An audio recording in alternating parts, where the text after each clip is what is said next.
No DQ Galaxy. We are live with a recap of the Raw After Mania 2024, coming off WrestleMania 40 in Philadelphia. In my opinion, the greatest WrestleMania of all time. But the big question here, would Raw After Mania be restored to its former glory? Raw After Mania used to be the best Raw of the year, but in recent years, it hasn't been so great. How did they do this year? Well, let's break it down. Shout out to everybody watching. Thank you for your support. Much appreciated. We kicked off Raw After Mania with Triple H, Paul Levesque. He got a standing ovation from the fans, sold out crowd in Philadelphia. The minimal set, they had apparently 20,000 people in attendance for this show. They chanted, "Thank you, Hunter." He said that he wanted to thank them for helping make WrestleMania the greatest of all time and the biggest WrestleMania ever. He welcomed fans to a new era, and then he introduced the new WWE Undisputed Universal Champion, Cody Rhodes. At least for the time being, Cody still has Roman Reigns' WWE title. No winged eagle yet. We'll see if they make any kind of change. But for now, Cody has the title that Reigns has been using the past year or so.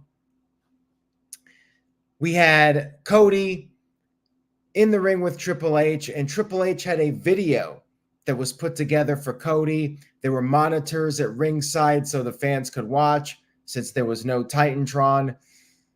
It was a great video. It was a video highlighting Cody's career in WWE. Cody, of course, was crying because that's what he does. He got on his knees. He kissed the ring mat.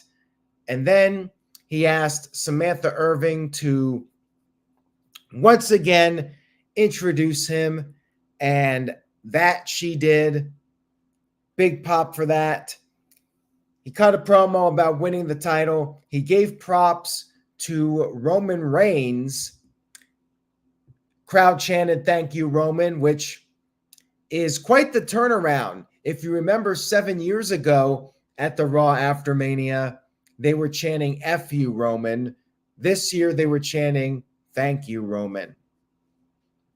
Cody said that he went from undesirable to undeniable and now undisputed champion. We had an interruption from The Rock. The Rock appearing on Raw After Mania. I should note, this first hour of Raw was commercial free. Rock came to the ring. The fans chanted Undertaker. Pat McAfee was like, too soon. They were booing Rock out of the building. He was getting Dominic level heat. They were chanting, "Shut the F up" at Rock. He kept trying to talk, but they would boo him. And eventually he said Philadelphia has a new record for the largest gathering of trailer park trash. He had his title. He had the People's Championship. He wanted to give Cody Rhodes his flowers, but then asked if he could hold Cody's title. Crowd was like, "No, don't do it." But Cody said he would. He would let Rock hold the title for a moment as long as Cody could hold Rock's title, the title that was given to Rock by Muhammad Ali's widow at the Hall of Fame. They swapped titles, and this was funny because the crowd was chanting, "This is awkward," and I agree. This was a little bizarre. I'll give them credit. It was something different. And Rock handed the title back, no shenanigans, and said that it felt good. It felt right to hold that title. And then The Rock got to business here. He said that he has to go away for a while. We all know Rock has filming projects outside of WWE. He just flat out said he has to go away for a while. But whether Cody is champion or not, Rock said he's coming back and he's coming for Cody. So basically, they have all but 100% confirmed that we will see Cody Rhodes versus The Rock. Not necessarily for the title. The question is, can Cody hold on to it? I think he will. But Rock has made his intentions clear. He is coming back for Cody. We are almost certainly getting that one-on-one match, which I'm very happy about. I'm looking very much forward to this match. Now, it kept going here. I mean, this was a long-ass segment. Rock brought up how he did beat Cody at WrestleMania Night 1, which I mentioned last week, made the most sense for the finish. So Rock would have a claim that he deserves a title match.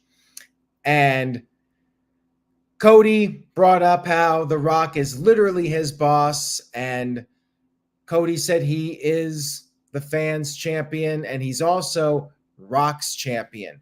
Rock did not deny that, and then said before he goes, he has something to give to Cody. No fireworks or anything. He pulled out something out of his pocket and handed it to Cody, placed it in Cody's hand. We did not see what this mystery object was, and he told Cody, "Don't you ever break my heart again." And then Rock took his leave. Now that took me 5 minutes to recap. That was a 45-minute segment with no commercials. That was a lengthy talking segment with The Rock. I enjoyed it, but it did go on for a very long time, and we'll see what kind of number they do for this. Historically, these long talking segments end up drawing big numbers, and it's The Rock. So my guess is they will probably have a big number for that first hour. What was that Rock gave Cody? There was a comment here in the chat room from Matthew about maybe it was Dusty's watch that Cody received from Triple H and Nick Khan after WrestleMania. They found Cody's father's watch, Dusty Rhodes' watch, and they were able to give it to Cody. Did The Rock smash it and give it to him? I mean, I'm not sure what else it could be. That seems to be the only thing that would make sense. Anyways, I'm excited for the eventual match. And like I said, I think Cody will probably be champion by the time The Rock comes back. But I like that they had The Rock mention that maybe Cody will not be champion. Either way, he's coming for Cody. All right, so for the last segment of this commercial-free hour, we had Shinsuke Nakamura going up against Ilya Dragunov, the WWE NXT champion. We had our first NXT surprise appearance, which used to be common in the Raw After Mania events pre-pandemic. Basic match here, though. I mean, it was like a glorified squash match. Nakamura did get in a little bit of offense, but then Dragunov made his comeback, did some of his signature moves, the H-bomb, and then picked up the victory with the Torpedo Masco. Now, he appears to be main roster bound because on commentary, they stated that he has declared himself for the 2024 WWE Draft, which will actually take place right before Backlash. Night 1 of the draft will be Friday, April 26th, and then night 2 of the draft will be Monday, April 29th, and that is a week before Backlash. Dragunov will be declared for it. I don't know if he'll be drafted or not, but apparently he's in it. Maybe that means he'll go to Raw or SmackDown, or maybe he'll be picked for NXT. I don't know, but I'm a little surprised. I think that maybe he's got a little bit more mileage in NXT, although he could be on the main roster right now, and I think he'd be more than ready to go. I mean, he fit right in here on Raw. Crowd was into him, and he's great. I hope whatever they do, they got plans for him. Maybe we'll see him versus Gunther at some point. We had Judgment Day come to the ring for a promo, and they gloated about Rhea Ripley retaining her championship and Damian Priest winning the World Heavyweight title. Rhea Ripley talked on the mic and said that mommy's always on top. It's a new era for Judgment Day. And then Finn Balor introduced Damian Priest, who had new music.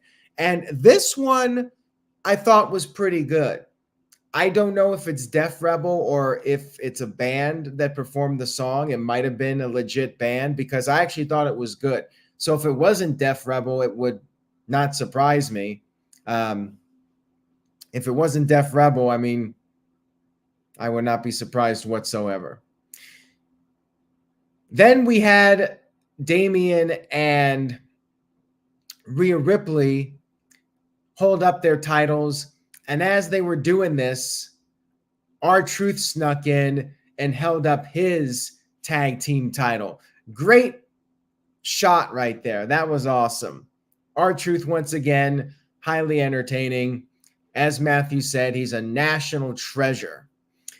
Then we had The Miz come out there, and they were arguing back and forth. Truth is not in Judgment Day, but he says he is. And then the crowd was chanting, yes, he is. And then Balor said they're going to have the shortest run as tag champs. Balor wanted a tag team title match right there. But Truth pointed out that they cannot do a tag match 2-on-2 because there's only 3 of them.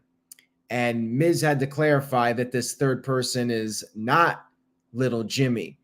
And Truth confirmed that, said that this third person is somebody we cannot see. You know who that is. But before anything could be finalized with this third person, there was an attack by Judgment Day. And then we had a handicap match. We did not see this third person just yet. Miz tagged in, went for the skull-crushing finale, but Dominic avoided it. And then Judgment Day got control of the match. R-Truth was knocked off the apron. Miz was in trouble. And then we did see him. John Cena ran down to the ring. Huge pop, by the way, for John Cena.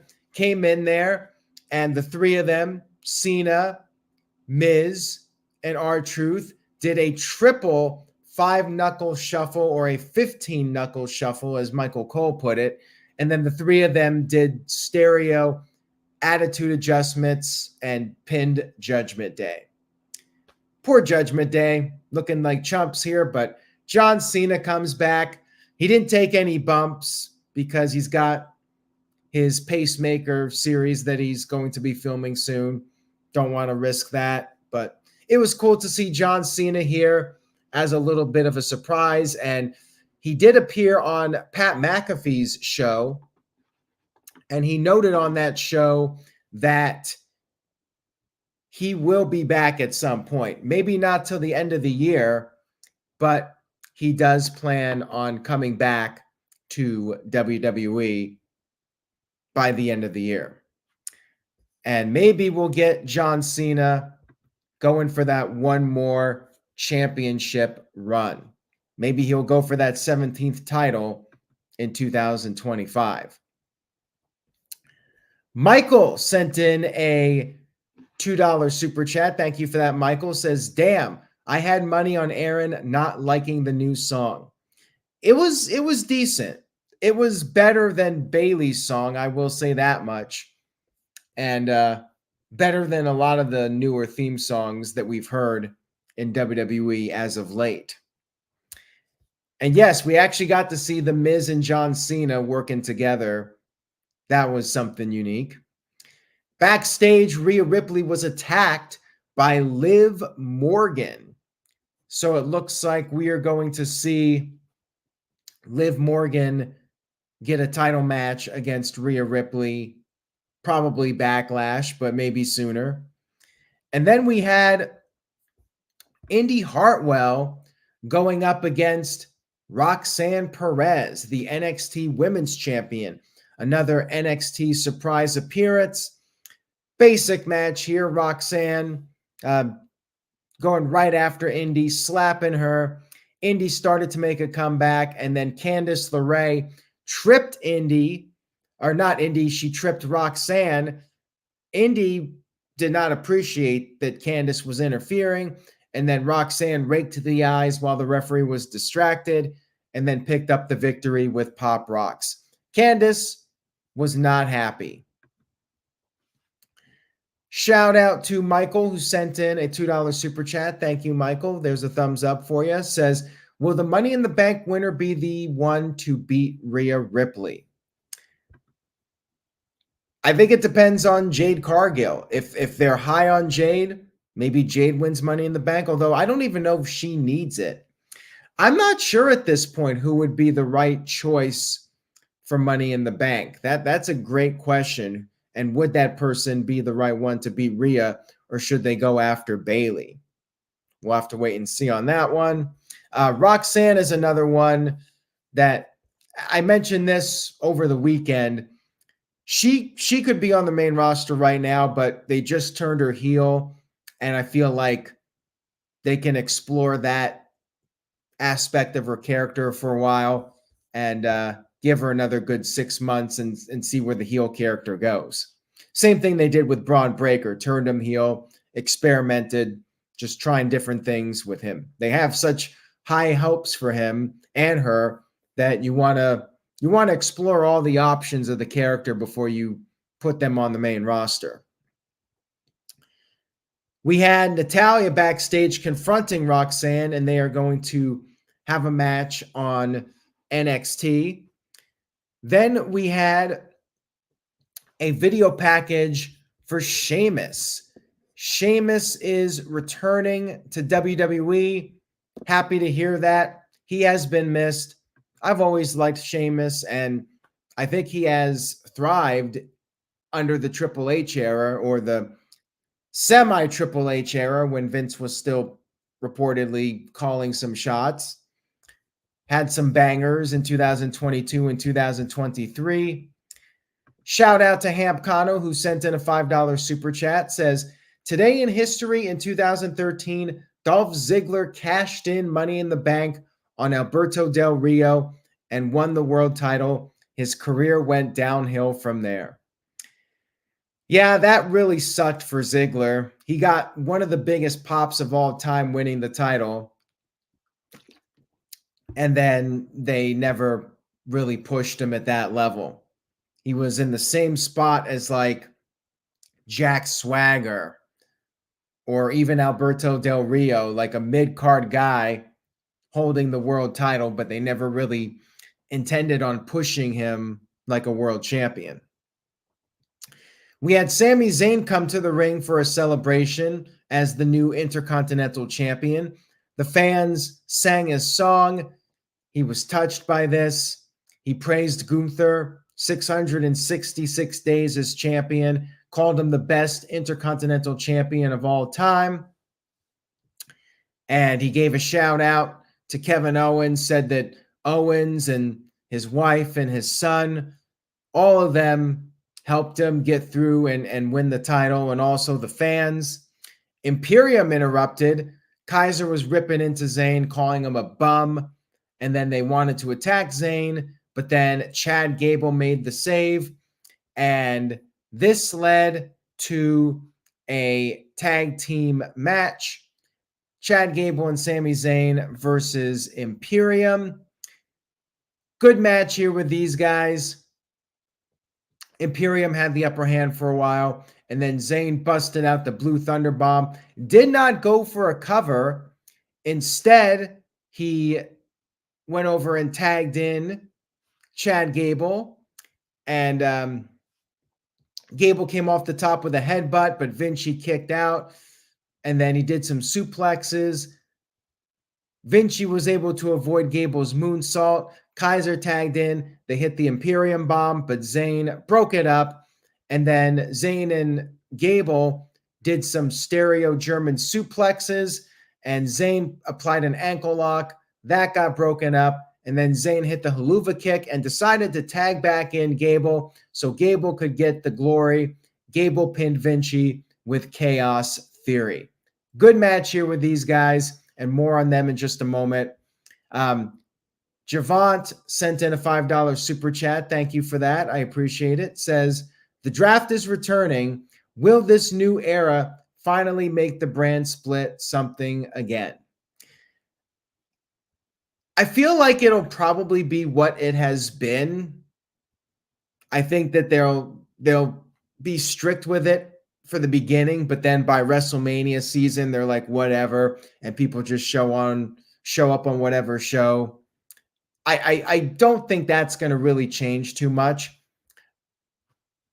I think it'll be a good draft, though. I think they'll make some logical switches, freshen things up a little bit, create some new feuds.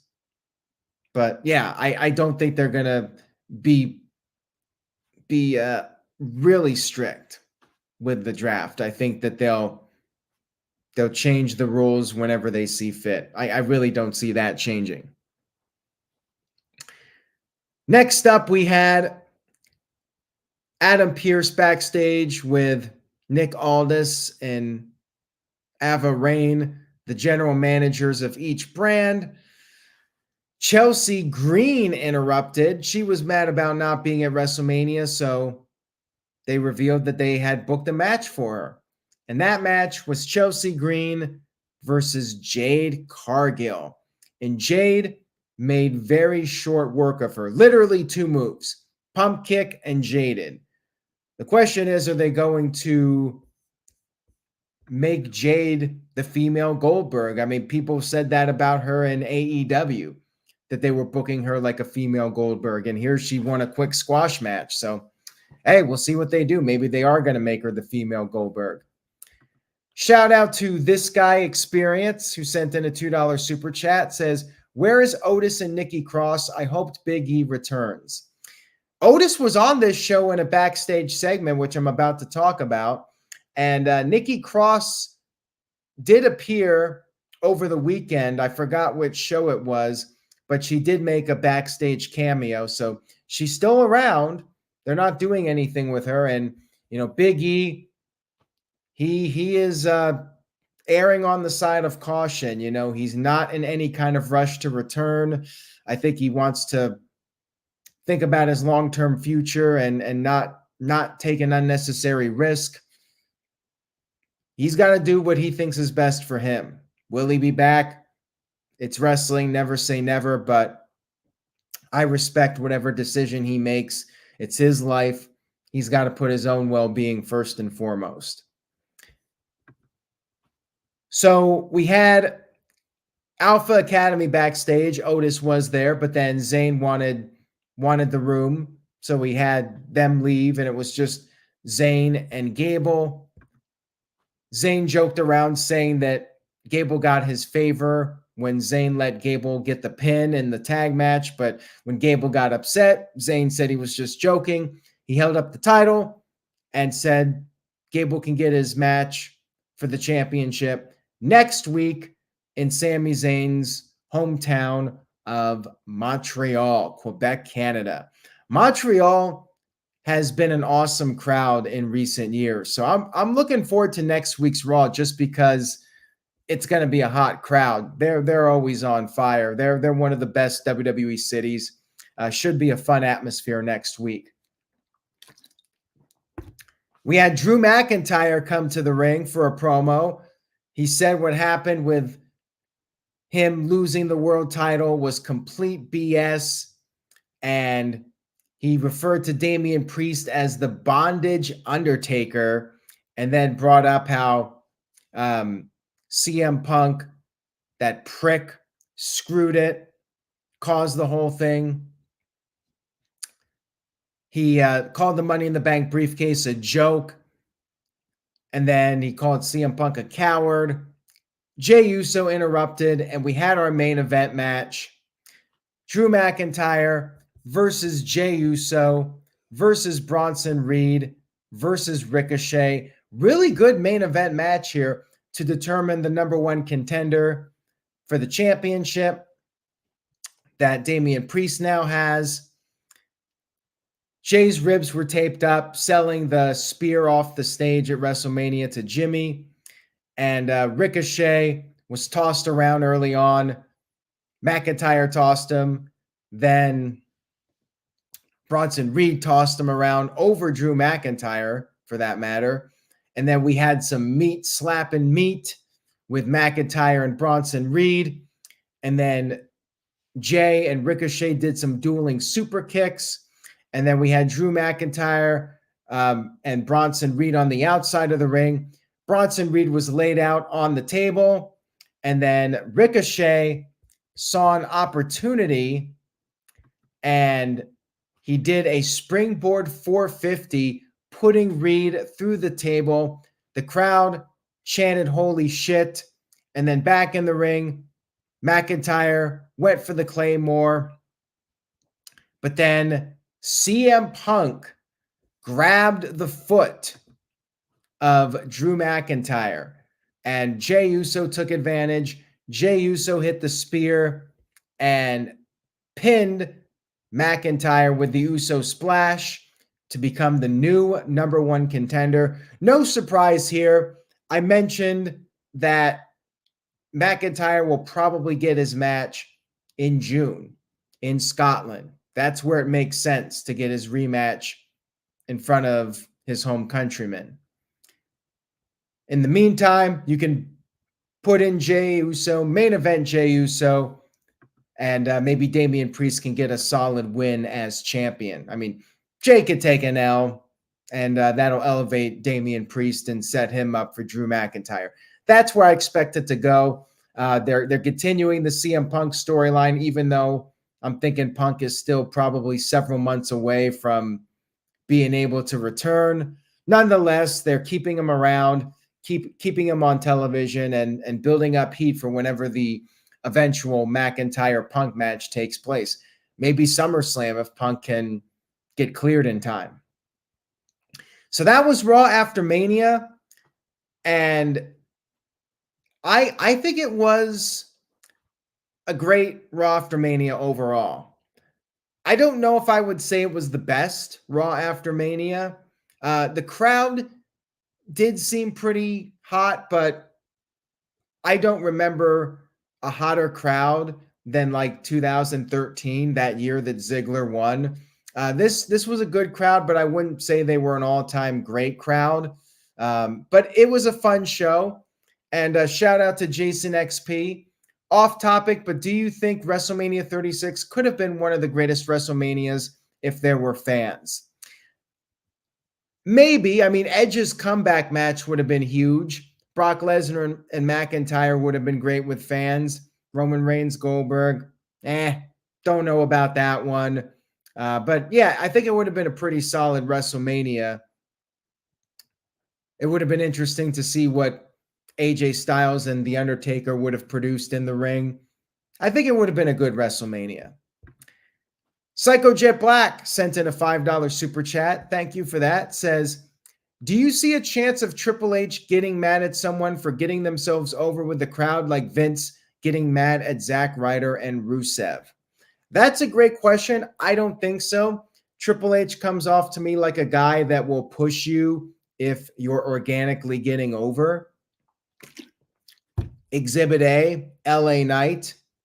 I don't think Vince would have pushed LA Knight the way Triple H did. LA Knight had one foot out the door, basically, when Vince was still in charge. And LA Knight was a guy who was organically getting over, and Triple H pushed him and made him an upper mid-card guy. So, yeah, I don't think Triple H will leave money on the table. If Triple H sees a guy who's gaining momentum organically, I think he's going to go with it. He's going to make that money and pivot if need be. They've already done it, apparently, with the main event for WrestleMania 40. So I give the show an A- tonight. I thought it was a great show overall. Not top tier, but a very entertaining Raw. And we got stuff to look forward to. Next week in Montreal should be fun. We got the draft coming up, and we got several pay-per-views. We got Backlash. We got King and Queen of the Ring. I still wish they would bring back the one-night tournament. And we got that show in Scotland in June. And then Money in the Bank, July 4th weekend. A lot happening between now and SummerSlam. And maybe by SummerSlam, The Rock might be back. I mean, it might be touch and go for SummerSlam. If not, then maybe Roman Reigns comes back to challenge Cody one more time. And then maybe we get CM Punk versus Drew McIntyre. Should be a hot summer for WWE. I'm looking forward to what's next. Thank you guys for watching tonight. I appreciate the viewership and support. And if you liked the video, please give it a like on YouTube. Tell a friend about the NoDQ.com channel. And buy a shirt at NoDQ.com/merch.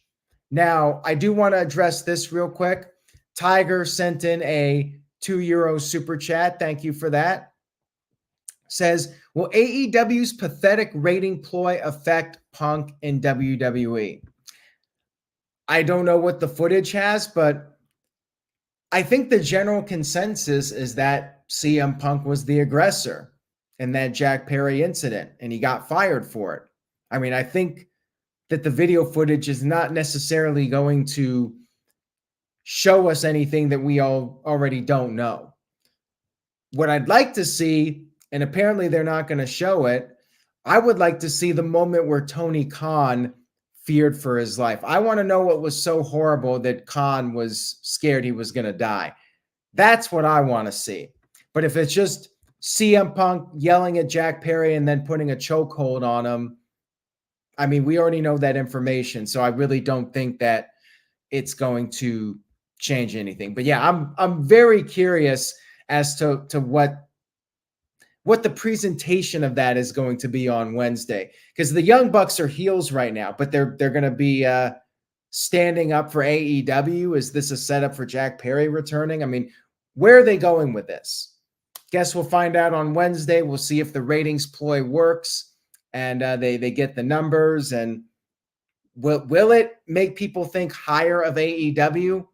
Probably not. So in that sense, it seems like it's a desperate move, but hey, maybe it'll be something that elevates somebody and gets people enthusiastic about AEW. I don't know. I am curious. They got me interested. So I guess it's a success if enough people feel that way, that they want to tune in and find out what's going on. So anyways, guys, I'm out for the night. Stay tuned to NoDQ.com. We got our coverage. There it is right there. Moving along, but we still got more. No DQ review. That's going to be a hot show. Tuesday night, 7 p.m. Eastern, 4 p.m. Pacific. And then Dynamite recap talking about that video footage that they're going to show. And Thursday night, no DQ&A video at 8 p.m. Eastern. So if you got questions, you want to question me about WrestleMania 40 being my new number one, you can do that. You can send me questions about anything going on right now. That'll be Thursday night at 8 p.m. Eastern. And then Friday, we're going to close it out with SmackDown in Detroit. So take care, everybody. Enjoy your week. Hopefully we can all rest up after a very busy weekend of WrestleMania. And that's all I got for now. See you next time.